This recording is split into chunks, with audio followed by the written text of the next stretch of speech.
Welcome to Esoterotica's Myths and Lore, October 28th, 2020. For all the measures and milestones, horrors and triumphs that humanity has faced, what does not change is our desire to talk about it. Our species has sought to understand itself through the art of storytelling since we began communicating. And many of those stories endure and echo in us to one degree or another for thousands of years. Often when we hear the words myth and lore, we can mistakenly think of them as interchangeable. A myth is a story or legend passed down whose roots can be factual or fictitious. The word myth is also often used to mean false. Lore is a traditional knowledge passed down. It encompasses a learning and a study honed through generations. Tonight, our Provocateurs will delve into both sides of the theme, from their most earnest truths to finding depth and needed meaning in the fanciful. Factual takes the pain, the loss, and the desire to be cleansed and says, "Let it burn." Hello out there in Esoterotica land. This is your resident sexy beast, Factual. And for myths and lore, I want to talk about the bone fires. The fires we used to make to ward away the evil spirits. The fires we still make to burn away what no longer serves. From the old words for what we often do to ward away the dark, throw those old bones into the fire, make a bone fire, to ward away the shadows of old loves and passions' demons. Let them burn into the darkness until we are warmed by them and the future grows brighter. Build that bone fire. Never keep the skeletons of loss around to taint new love's hallowed ground. Put them in the fire, love, and let them burn until your heart is free.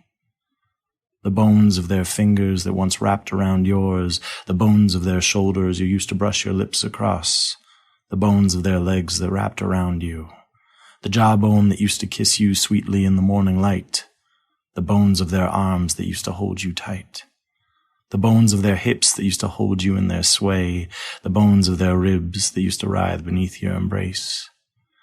Those bones that haunt our hearts, the bones that keep us from connecting to another's bones, take those bones and burn them. Throw them in the bone fire, build a blaze, and kiss the ones you love by the fire.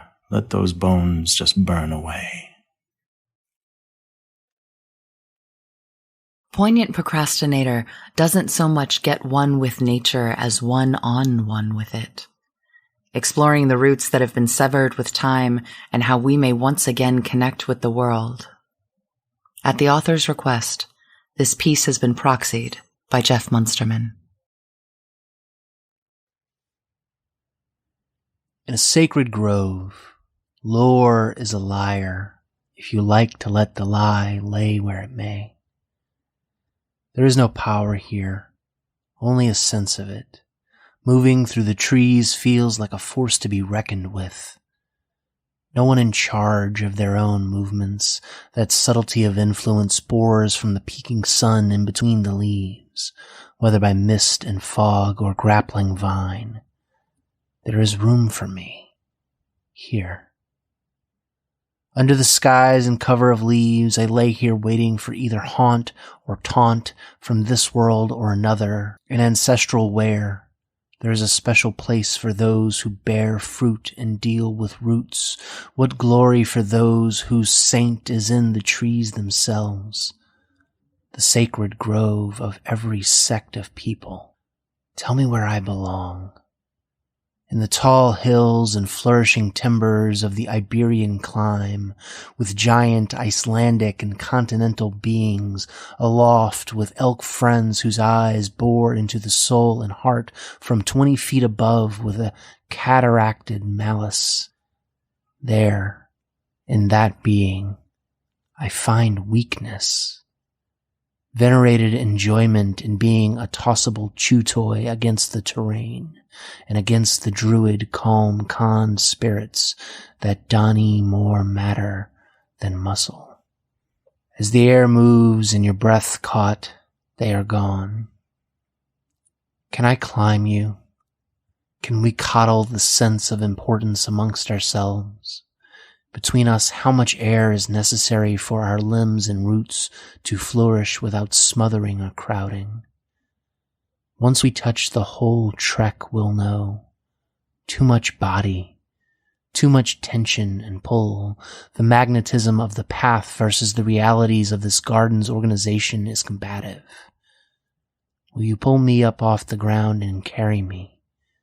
Absorb my decomposure into the girth as you grow? Do you intend to use my leaves to feed others as they watch on? What is the point of my exhalation? Pull me out by my roots and sacrifice me. Then trek through highlands across the plain, into the chots, dayas, and ergs of the sand, through the knolls. Where is my oasis? There is no shade under the baobab. Stand there visible, to remind the earth that it is a creator, if not just yours, provider, ownership of your honor. The sun does more than just tickle your skin.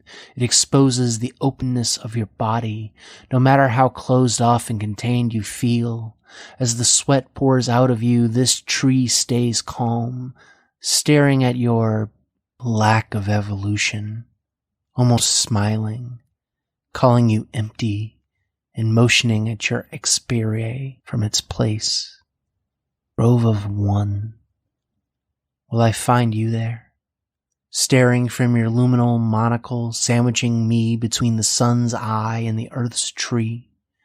What rooted calm you give a body as you destroy it. Overexposure and oversight make for a blaring understanding, or your awareness, like an animal caught by the two. Shall I run to or from you? Killing brush and boar at will and whim, holding these trees, gaze into its own. This momentum is impassable, the tree unclimbable to my earthly soul. There is no reprise. The sun over the grove takes its way with my fleshy body, moving over, isolating, and bringing attention to the areas and creases it wants to. I do not stop it. Instead, I antagonize against my comfort, removing garb and opening my spirit to its abrasiveness.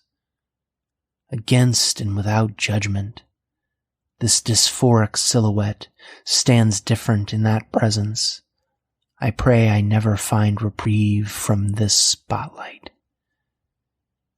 As it disappears, I am still scorched by its embrace, cornered by the fleeting warmth from my flesh and the tree's bark. We cannot forget. What on earth, what sacred grasses do you grow, do you sow, water, and rise to the heavens? Are you cozy and cuddled to the earth? Is your breath enough to shelter and care for other creatures? Do you honor and cherish that, or is it the natural monumental fear of which you thrive? How can we brace these bearings? As sacred things go, as groves grow, as molten and tattered rot moves from vine to vine and root to root, its soil and exposure, its thirsts and hunger ravage its path as it goes without direction, using and abusing over the idle concept of sustenance, one over another. Kill it today and it will grow somewhere new in 500 years. Kill it thousands of years ago, only to kiss it in the breeze as you walk by today. But it is not ruined. You just have very little real idea of what ruined is and how to do it. I can show you. I am an expert gardener who has never touched a plant. I use nature against myself and hone into the principles of feeling and depravity to call attention to the soreness of love, desire, calm, openness, crowding, and expansive cover or exposure. From one end of the spectrum to another. I would not be offended if you were never more inclined to take a walk with me.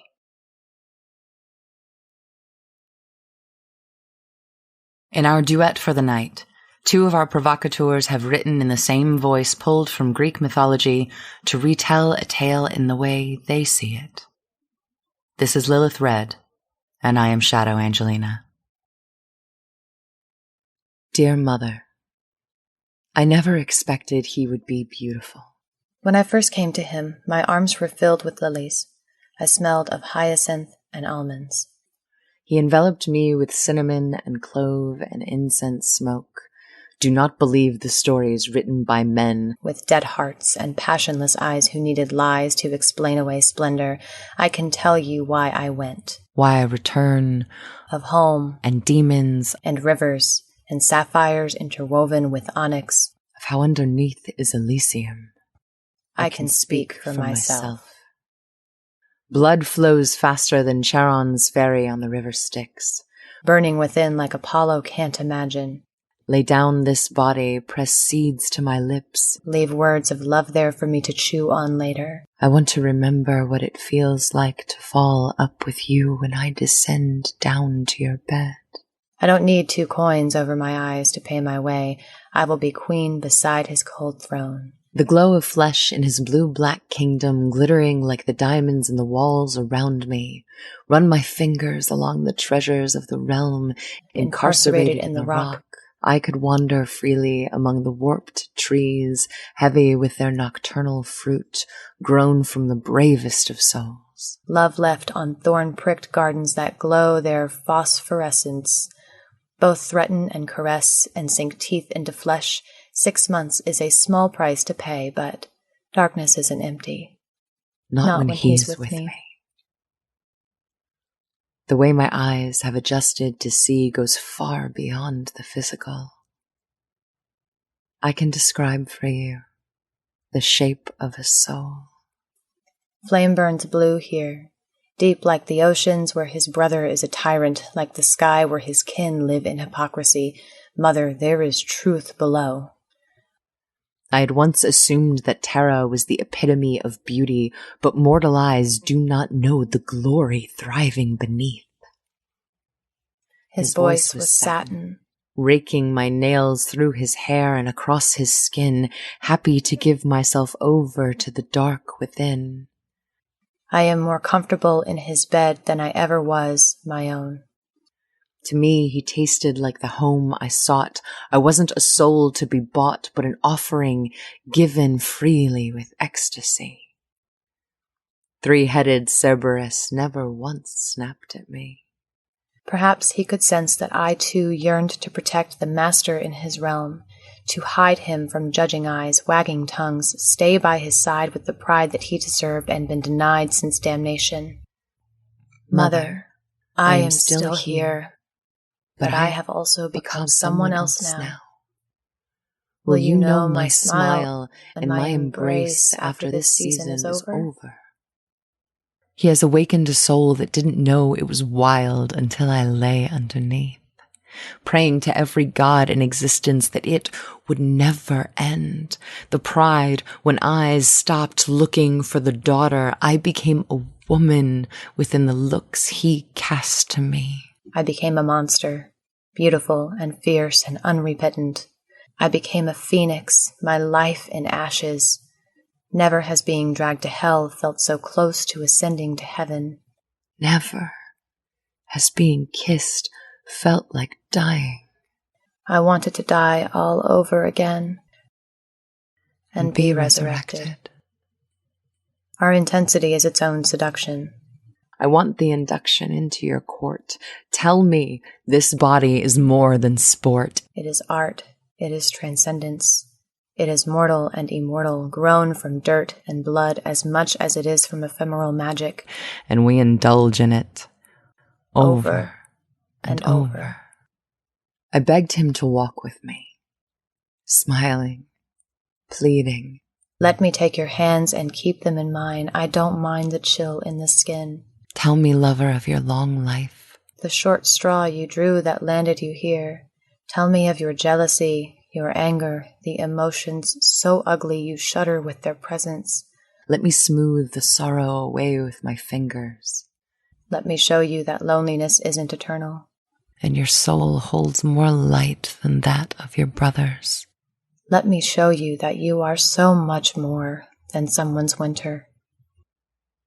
His clothes were made of loneliness. So I stripped him naked before a mirror, showed him how glorious he was. And we tore every bit of that loneliness to tatters by breathing unsteady into one another's necks. With eye contact.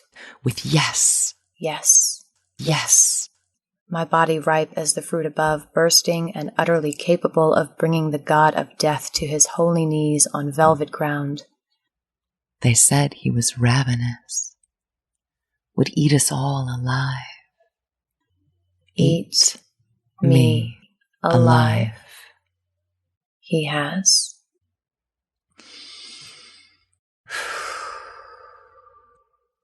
It happens slowly, intentionally. I am fresh turned earth in his hands. He is the darkest sun.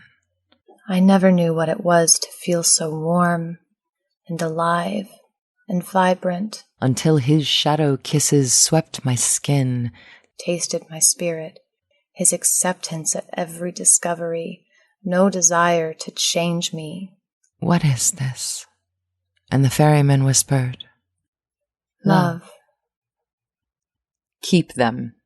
Keep your Ares, your Poseidon and Zeus, your vengeful, jealous, petty gods, bloated on lies and devotions, offerings and stolen moments. Your war-torn, your selfish gods, so high upon a mountain, they are lazy, inconstant children in the face of this sublime demon and his full, bleeding heart. I crave an existence tempered with gentleness and whispers in darkness, a cavern of secrets. I've the will to coax them from one who has never spoken them to another's ears.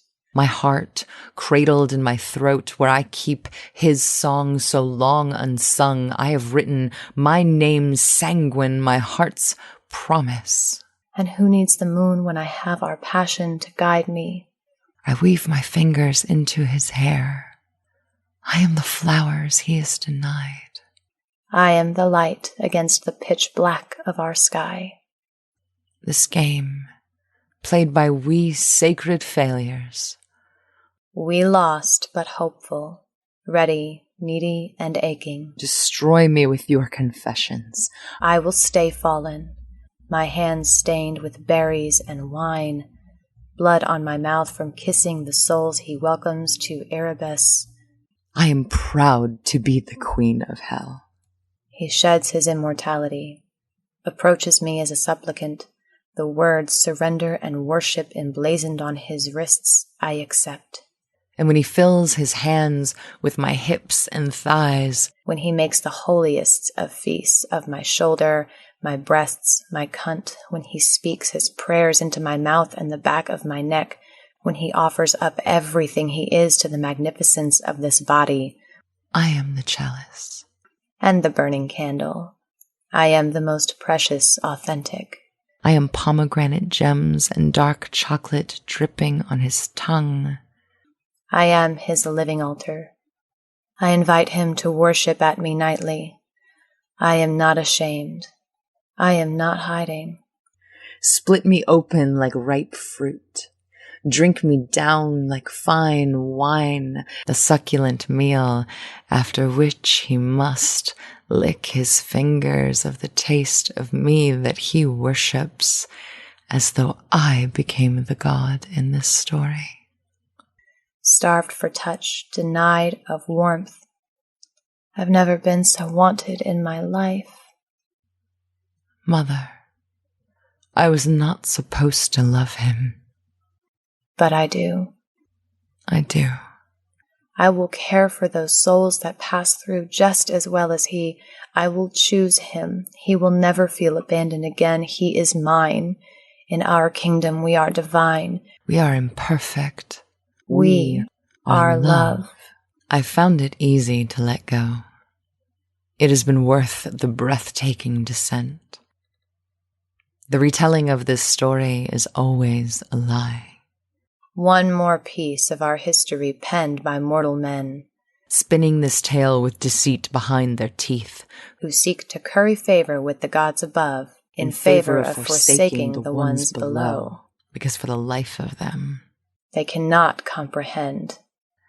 They cannot understand the repercussions of their flagrant dishonesty. But when they die, they come before me and my king. And we are not happy. A threat or an overture depends on your perspective. Be careful who you give your name to. This is Megan Doe. Don't go into our wood. They say, don't come into our wood. This place isn't for you. Canopy thick with old magics and shaded from your eyes. Moss and clover cover the ground and down trees. Yet we hear you approach. You're coming too close. They say, don't climb our trees. Ancient oak and willow and ash swaying through storms and seasons. Home and hearth, love and loss reflected in fallen leaves and branches. Dreams are teeming with life here if you know how to feel the thrumming under your feet, under your skin. You're closer still. Are you certain you wish to walk this path? They say, don't seek out our grove, lush and pulsing under starlight, moonlight, firelight, our light. Shadows move as lovers do, to myth and memory in a dance more felt than seen at first. Weather and wind kiss skin and soul in an otherworldly call you won't be willing to deny. They say, it's too late for you now. You've crossed, and the echo of memory, long forgotten, that was etched in muscle and sinew and bone and beyond, will begin to awaken. I keep moving forward, the whisper of warning in my mind. As I see fire in the distance, it's too late. You're coming closer. You're too close. I should be afraid, I think, but I'm not. There's a buzzing under my skin as my feet find their way through thinning trees. I'm meant to be here. I cross into a circle of flowers. The pyre, no matter how high, can't seem to dim the stars overhead, and neither can the moon, full and seeming to sing out above. The closer I get, the more I can distinguish darkness from shadow, firelight from starlight, from moonlight, from their light. There is movement and merriment ahead, ethereal and haunting, low and sensual. I feel flush as everything comes more into focus. It's art, a beautiful dance. I can barely follow it. Embrace and spin and sway and switch. The movements feel old and full of deep longing. Old worlds. Love's lost to time and industry. I want to join them in motion, but I'm not sure how. It's just all so breathtaking. Lithe movements, the hum of the wood underfoot, buzzing of the trees, the song of the full moon in the night sky, the crackle of the fire and the warmth of it. I close my eyes and don't hear the approach. Someone places a crown of flowers on my head, and another a wreath around my neck, and yet another takes my hand and leads me towards the dance. My feet seem to know the steps, a sense memory maybe. I spin and sway and embrace and switch. I feel light and free. Everything in this grove is beauty and wildness. Eyes the color of moss or stormy skies or flashes of lightning follow me as I move with them. Partner after partner asks my name, and a warning kisses my lips to keep it safe. So every time I question theirs instead. Nothing is offered when I ask. I lose time in motion, no longer thinking of minutes, seconds, hours, days. It becomes the feeling of fingers on my wrist, on my waist, the gentle touch of hands, press chest to chest, part, press cheek to cheek, a kiss at the corner of a mouth, nails down a spine, hands through my hair. The longer in motion, the more it feels like shedding skin, losing inhibition, becoming what I once was. It's beautiful and frightening and so right. I'm lost and found, and we switch again. Their eyes are old, too old, full of memory. Like they are the wood, the night sky, the fire we dance around, and the flower ring we dance within. And as we sway, they ask how I feel, and I finally know. Alive, I whisper. And as we press close, I say again, stronger this time, alive. Things begin to shift. Pairs break away. There is movement in the shadows again. Sounds of pleasure, soft moans, and throaty cries begin to heighten as the fire burns closer and further away. We are in the shadows now, a brush of lips against mine, and a soft murmur in my ear. Do you remember your name, they ask. I pause and I realize I've hidden it, even from myself. All I remember is this wood, and starlight, and hands brushing skin so soft, and the dance that set my insides alight, like the pyre we'd circled for ages, it seems. I shake my head and they smile. It's sharp and full of promise. Leaning in, the kiss is hard, unyielding. Two sharp teeth cut my tongue, and maybe theirs too, because a taste in my mouth is copper and age and magic and remembrance, something otherworldly. When we finally part to share breath, they ask if they can name me, for I am now one of them. I nod, and they lean close, hip to hip, chest to chest, cheek to cheek. A caress of my ear, and the name is a symphony of sound, a memory that sets my nerves alight, blazing. I know I belong. Hand in hand, we wander deeper into the shadow of the wood, away from the dance that called me, looking for a patch of moonlight through the canopy. I've lost all sense in the sensation of a too sharp mouth on tender spots, and the press of their body against mine, and the softness of damp earth, and clever fingers pressing into soaked skin. Soft sounds, louder cries, begin to surround my senses. After a time, a fleeting thought of the warning that lured me here, long remembered and guarded like my name, locked away and becoming part of them. And I begin. Don't come into our wood, I say. This place isn't for you. I'm not seen.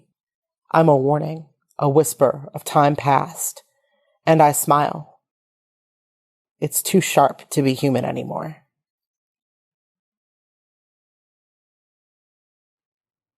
Do you have something sexy you would like to share? Email us to submit your original erotica or get more information at info@esoterotica.com.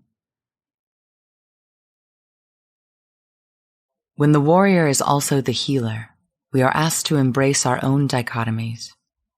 When what you have fashioned as a punishment spins out of your control, it's time to reevaluate control itself. Here is Juliet Rose. Sestina for Sekhmet. They told me my downfall would be my fire, to ascend as priestess, connect with goddess.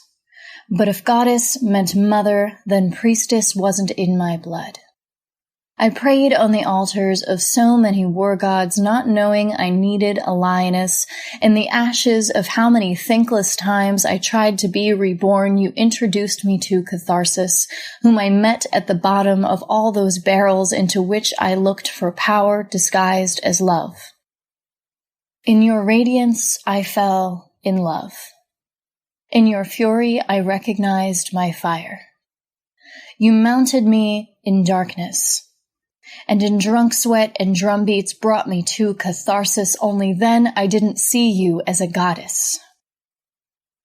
Instigator, troublemaker, warrior, teeth-bared lioness, forcing reconciliation of ancestor, trauma, blood, shadow work mixed with cinder, cayenne, blood, of being okay when all you know of love is in its absence. You said I had much to learn, lioness, before I could play with fire. You didn't need Ra to make you a goddess, and you didn't need a mother or to be one to find catharsis.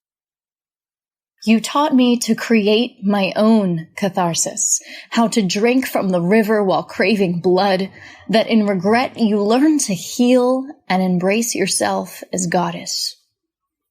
That it's okay to fear love and blame it on too much fire, and how to live as lioness.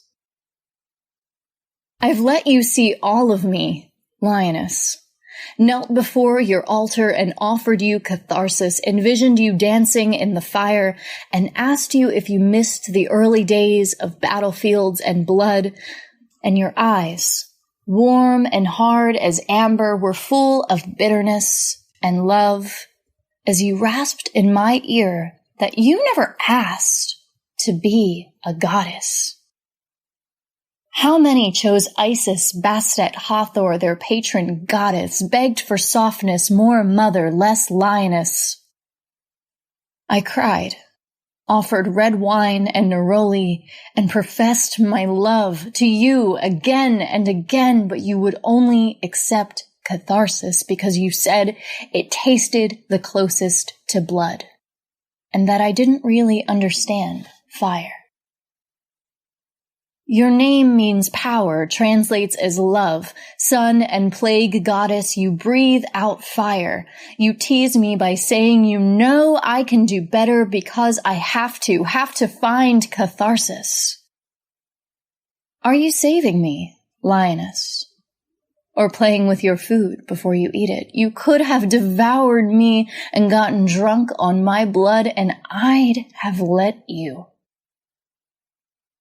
I learned to love myself in the toughness and strength of your arms, tattooed on your body, mind, and spirit, my beautiful goddess, in symbols and gold-leafed glyphs and fire. In the heat of your sun disk, I feel pride, lioness.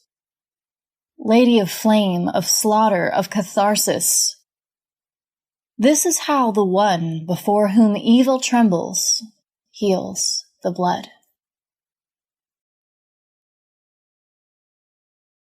Andy Reynolds twists a beloved story into something more than you have ever imagined. Treasures for the giant. You approach me wrapped in the cold whisper of dusk, frost swirling in your breath, eyes tired but wanting. Come to the fire, warm yourself, be my kindling, but keep quiet.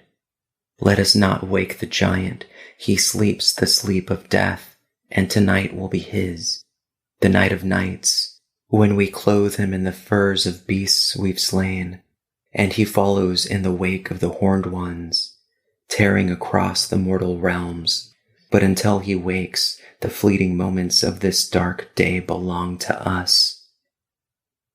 How many of our friends died trying to reach this place? The giant's temple of ice, the last sanctuary for our kind, traveling north until all paths are swallowed by ice and snow. We escaped our ancestors, their cursed tree, and their gods. Fuck those gods. We follow the giant now. He asks nothing of us but that we build him the finest treasures. You and I have lived more years and killed more things than there are stars in the sky. Let us fuck in honor of them all. Let's set fire to our rage and tears while tearing each other's names into our flesh, becoming the only gods we need. Stifle your moans against my neck, write your reliquaries across my chest, while I pluck the diamonds from your eyes with my tongue. Our hands grasp each other, hands calloused and weary from endlessly building treasures. Your flesh is cold and hot against mine, the points of your ears cutting across my cheek, those lavender eyes twisting my heart in twine. Waving your hand, your magic shoves me back, throwing me to the floor, and you descend upon me. Fuck me until I forget what we left behind. Fuck me so the memory of the tree we came from erupts into flame, splintering and crackling, taking with it every shred and scent of sweetened food we used to make. Fuck me like the lies we believed. Fuck me because if rage can be harnessed into something beautiful, maybe other things can be too. Fuck me like it's the only thing left. And when it's over, when we're spent, hold me. Let me hear the rivers in your chest. Let me feel the warmth of the forest from which we came. Let me hold you like I'm holding and forgiving my past selves. Just for a moment, because that's all we have. Then it's off to finish our tasks before the giant wakes, for tonight is the night of nights. You'll tend to the horned ones, fitting them with bridles and reins. I'll finish loading the giant's treasures into his massive sled. Then he'll take to the sky, time and space breaking themselves open at his approach. He'll judge the sleeping mortals over the many worlds and bestow his treasures as he sees fit. And when he returns, you and I and the others will drink and feast, having weeks before we start building treasures for next year. And perhaps you and I will slither off into the shadows, build our own fire, and celebrate in our own way. Mike Marina's story is not a warning. It is a promise of intensity, of trade, and an invitation to learn to let go.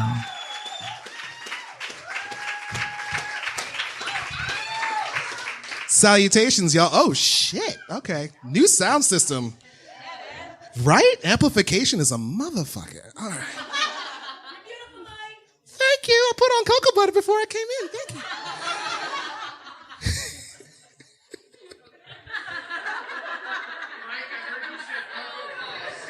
Oh, y'all done fucked me up. Okay. Whew. All right. Jesus. Look, handsome people moisturize. Don't judge me. Anyway. Fuck. Ashy motherfuckers don't take good selfies. All right. The moonlight licks familiar skin. It's been too long. The hair on the back of my neck bristles at your approach, calculated, planned, efficient. It's been too long. Skittish anticipation tingles my spine. See, I am a sucker for temptation and foolhardy at best. As the ropes tighten around my wrist, I hear a small voice inside my head saying, "This may have been a bad idea." But it's not a secret I hide away in deep closets or notebooks. Plain sight is a much better place. So come see the cuddly teddy bear, so soft, so gentle. He doesn't have any fangs at all. He is so happy. Look at his smile. I do smile, leaning back into restraints that otherwise would have brought me to an extreme panic. See, this is the result of communications, of yeses and nos, of do's and don'ts. It's trust. Trust is the thing that keeps me here. Trust, that little voice finally quiets down, and now I just hear you. Giggling, taunting, eyeing your prey, deciding when and where you will. I love you, you know. You have incredible jaws and a sick sense of location. The skin on my throat heightens with the feeling of your teeth nails sinking into my torsos and thighs. Yes, it hurts. My eyes close, but I could suck pain from your fingertips like sweet tea in summer. More. Look at me. You demand. So instead of losing myself in sensation, I lose myself in you. Bestial happiness shining on your face. I become your plaything until it's not an explosion. It's dipping into a pool of cool water after a long day, a glass of water on a parched throat, a simple realization. 2, in fact. 1, these knots are pretty loose. And 2, I am not the only one leaving with teeth marks tonight.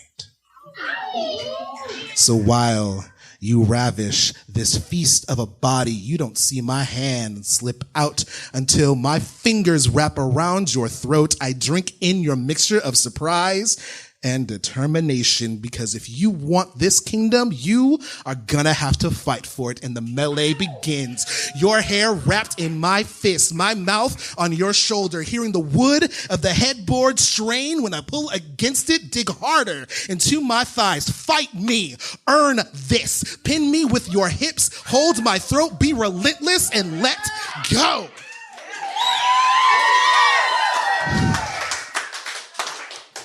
See, people like to call me a bear. I can hug with the best of them.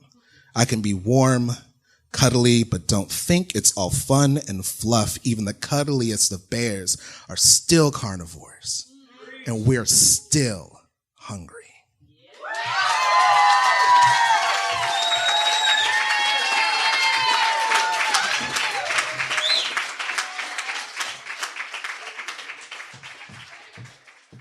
Ame San Savant questions what it is to tell ourselves our own stories, of the comfort and damage we do when we mythologize our own lives. Moon and stars. Do we choose the moments that become our personal myths? I feel like we must. When we recount times in our lives, if only to ourselves, it is only us that we have to rely on for our memory of events. Others, even about the same thing, will tell it differently. The water was the kind of shocking cold that reminds your every nerve ending that you are irrevocably alive. In glacial lakes, even after a whole day of summer sun, the water doesn't warm up that much. But by then, it had been hours since the sun passed the sky's mantle to night, bringing with it a primal darkness filled with all the humming and haunting sounds only forests as old as time are. The campsite they had chosen had an enormous flat rock cutting out into the lake from the shore. It formed a long and gentle slope that it would have been a crime to not take advantage of for its view of the now midnight blue expanse of water, lapping, iridescent night breeze-formed ripples under an almost full moon and what seemed like every star that could have ever been seen. Only they were up. The 2 men canoeing with them, older, having passed out from exertion and a sense of satisfied accomplishment that lets the farm-raised sleep in a depth of rest their 2 younger companions will sadly, both being insomniacs, never know. But with lack of sleep can also come imaginative and unexpected, in their own way, satisfying adventures. She was in first, of course. Being something of a secret skinny-dipping enthusiast, all it took was a too awkward pause in conversation. Both of them becoming too aware of how close they were, how long it had been, how much they held back, and before he even fully comprehended what was happening, she was taking off her wood smoke-smelling clothes, her toes already dipping in and out of the water, drifting up and down the edge of the rock. He was unsure if he should follow, but then he did. He was going to leave on his boxer briefs, but then he felt foolish. He would be under the dark water anyway, and she was always so unconcerned about being naked, he thought he probably should be too. Where the rock ended, so did the purchase. There was no easing into it. It was all or nothing. Facing each other, kicking continuously to stay afloat, they did not speak with words, but with smiles, sighs, and other sounds. The water was still incredibly cold, but neither really noticed any more. Eyes and lips in the moonlight, and below, the occasional brush of fingers on chest or breast, down to hip and into hair, took up all their senses. She tried to reach out her hands to his face, to pull him toward her into a kiss, but the constant movement of their legs would not let them get close enough for everything they now knew they both wanted. If getting in the first place was somewhat ill-advised, getting out was almost painful. As they lifted themselves from the water onto the rock, the night air, as if offended by their nakedness, crashed into every part of them. Barely out, still on the edge, they grasped at one another, shivering, desperate for whatever warmth they could create together. Hot mouths found and kissed hard nipples. Cold, slick fingers found and explored warm creases. And when she pulled him down to sitting in the puddle their dripping bodies had created, he knew to pull her into his lap. Arms wrapped around her back, legs not quite folded but ankles crossed, bracing her up onto him. As he slid inside her, the sudden heat surprised him, and he gasped deep in his throat, as much from it as from the gripping of him. Her hands now on either side of his face, her open mouth on his, her hips gently rocking against him, keeping his full length inside her. As intense as it was not long till she crossed over.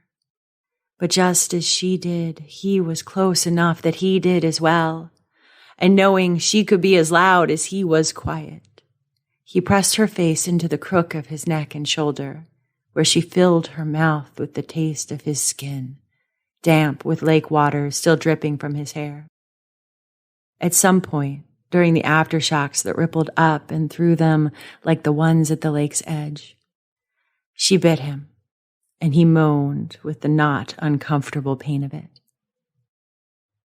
After, their clothes clinging to them as they finished drying, they stretched out on the rock, laying together, knowing that when they let go, it may very well be another 5 years before they held each other again. So they stayed, sharing the warmth they made under the light of what seemed like every star that could have ever been seen.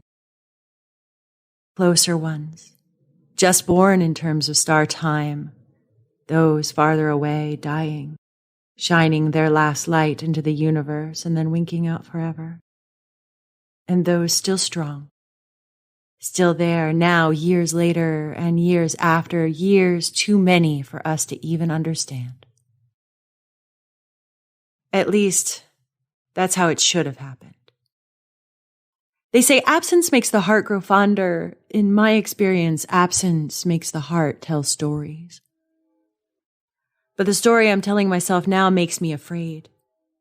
Afraid that that love was just a pretty lie I told myself in the absence of anything else. A chaser for the drinks I've needed over the years in between to drown my loneliness. The tale becoming more and more elaborate every time I told it. And while I was wrapping myself in more and more intricately knotted yarns, I never let myself see beyond the fiction. That maybe the you and I in the light of all those stars faded away with whatever real recollections I once had of that night. The story I'm telling myself now leaves a lot left unexplained. I may be asking all the wrong questions, but somewhere in its twists and turns, depressions, red herrings, and my memory's misleading clues, I hope to solve the mystery. Is it too late? Have I had my love and lovers?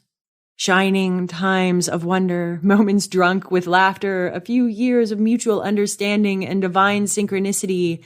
That's more than some people get, isn't it? Should I not take solace in that and be thankful? Is it really better to have loved and lost than never? I don't know. But I know I miss you. Still want you. Still need you in my life. The story I'm telling myself now has an unreliable narrator. I'm not sure if I can believe her. She seems conflicted, confused. Maybe it's the years of insomnia or too many moons and too few stars, but she stands on the sidewalk watching, waiting, telling herself stories. Some days are better than others, but none of them really ever end. Not yet, anyway. Perhaps that is what she is waiting for, that one day the stars will tell her how it all turns out.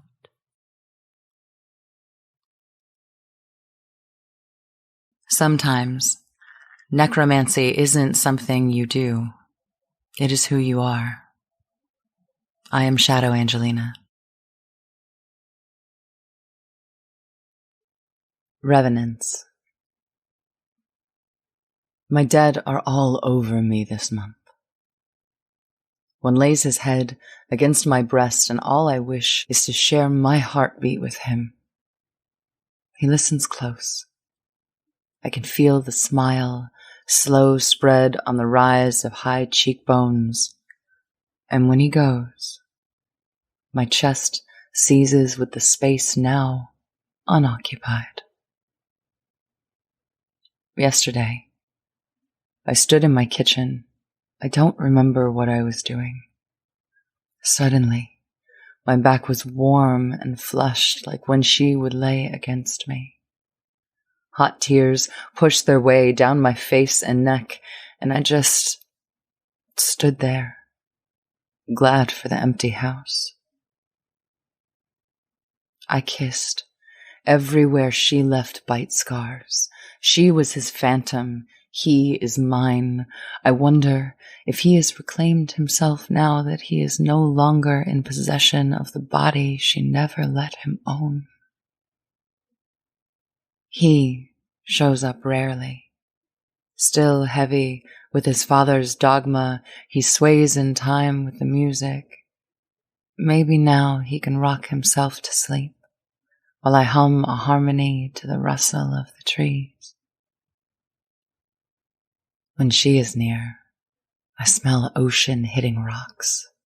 My thighs and lower stomach tense in anticipation of this apparition and her appetites.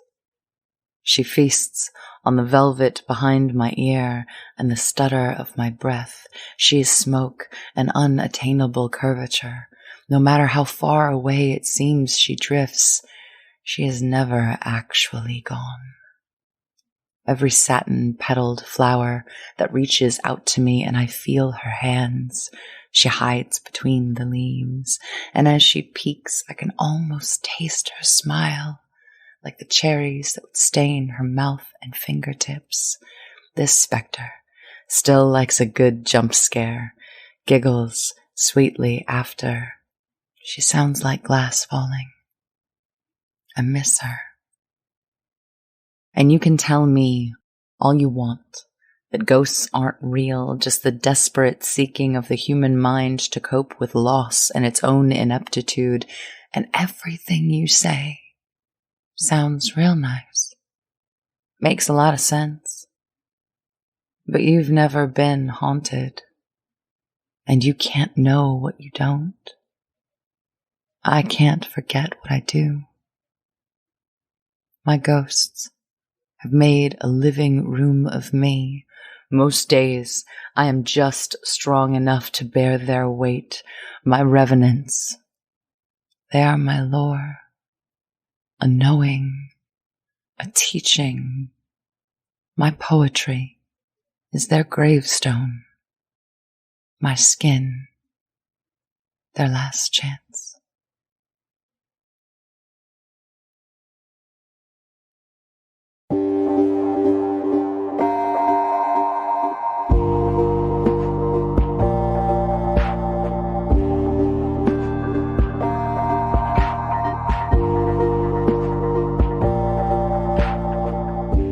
And with that, we come to the end of Esoterotica's Myths and Lore. It's worth mentioning that myth and the study of mythology have exerted a massive role in the prevailing culture. From the role of the muses in the arts, to everyday speech, to how the nature of punishment and metamorphosis are framed in our psyche. Even the word psyche. Of course, Prevailing cultures have a way of erasing or diminishing the cultures and their importance that do not dominate. In recent memory, Western culture has started to give greater prominence and weight to what had once been termed as folklore and fables, but was all the while myth just as ancient and relevant as omnipresent Greek gods. The old gods, from all cultures, have begun demanding a seat at the table. Hopefully their presence, the lessons and concepts of a non-Eurocentric worldview, continue to shape the culture and our future for the better. Please join us in 2 weeks for our theme, Sensual Evolution, where we uncover the experiences that shook us to the core of our being and left us changed for every lover afterward. Be that how we approach another body, how we treat ours, the defining of our own desires, or how those lovers helped us to learn that pleasure is a gloriously varied thing. From now till then, memories have had a strong hold on 2020 for a variety of reasons. Looking back on the path we've traveled to get to the sensual creature we are today, some still working on it, others having learned to accept ourselves, it is a worthwhile undertaking. Another look can be a revelation, or a revolution. And don't we all need that? Music tonight was Sun Don't Rise by Ketsa. If you're able, please drop a tip in the digital hat. We would appreciate it. Thank you for listening to Esoterotica, erotica from New Orleans. As always, a sign-off from our own, Ame San Savant. Other than that, I know we can't wait to see you so very soon, but in the meantime, stay safe, stay sexy, and get fucked!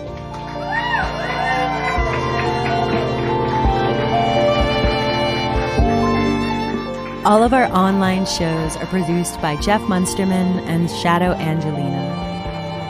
Sound recording and mixing by Jeff Munsterman. All rights reserved by the Provocateurs of Esoterotica.